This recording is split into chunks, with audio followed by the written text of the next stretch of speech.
When you walk around campus and there's no cars driving around, there's no people on the street, you don't hear any noise. I suppose if I had to sum it up in one word, I would say that it was eerie.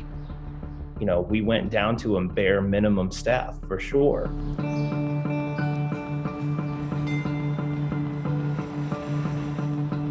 As it turns out, there's a lot of people that are still here doing great work. We've been working under some difficult circumstances for sure. I mean, this is the first time any of us have ever experienced a pandemic. But when we're called to action, you know, we heed the call.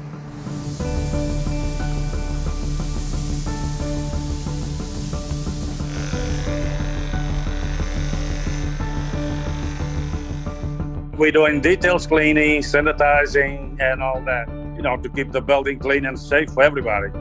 Well, you're going to talk to Manny right now. He wants to be on the phone, too. Come on, Manny, come on. Hey, how you doing? Clean the building, top to the bottom, sanitizing, you name it. Whatever you have to do, we do.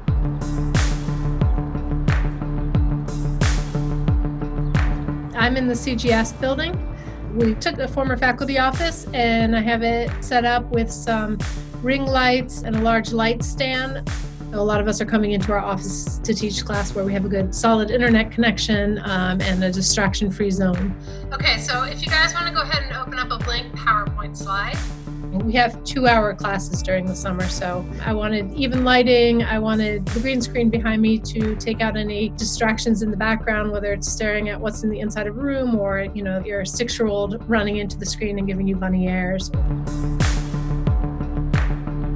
We have been testing a small satellite named Cupid. Everything that we're doing is to flight qualify the satellite. We need to do so because our launch hasn't changed its date. And so we had to keep up with our experiments and our testing. And in the end, we're definitely going to be able to hit those targets, especially with being able to work in the lab over the last 2 months. You know, you might not have thought that we were an essential employee doing video production on campus, but, you know, everything went from a normal in-person situation to suddenly it became something that had to be virtual. So we were there right from the get-go working for admissions that transitioned into open houses during the month of April. And then in May, we transitioned to orientation. We got a chance to work with a lot of different people over the course of these past few months. And the Dean of Students office became one of our biggest clients. We still had several hundred students living on campus, and we felt strongly that we should also have the Dean of Students office be open in case they need anything. We removed most of the furniture in our lobby space of our office. Our in-person meetings that we held in the office, we'd be standing like on the 4 corners of the office with our backs against the wall, talking to each other. We also made sure that we celebrated our graduating seniors.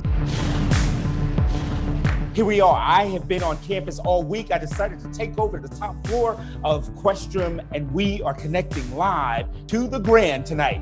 So first things first, I got my crew in here. And imagine the Dean of Students contacting you and saying, we want to do a dance party and we want to have the DJ. And we say, okay. I got to bring the DJ into this room. I got to bring 5 Zoom rooms into this room. I got to have them all be able to interact and interconnect with each other.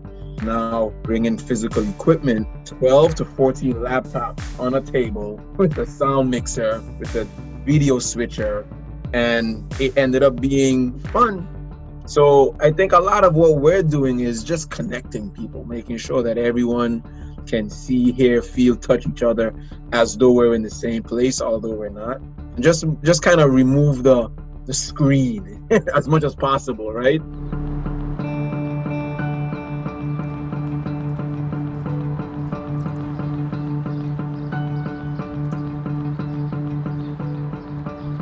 I've been so encouraged and impressed by all of my colleagues.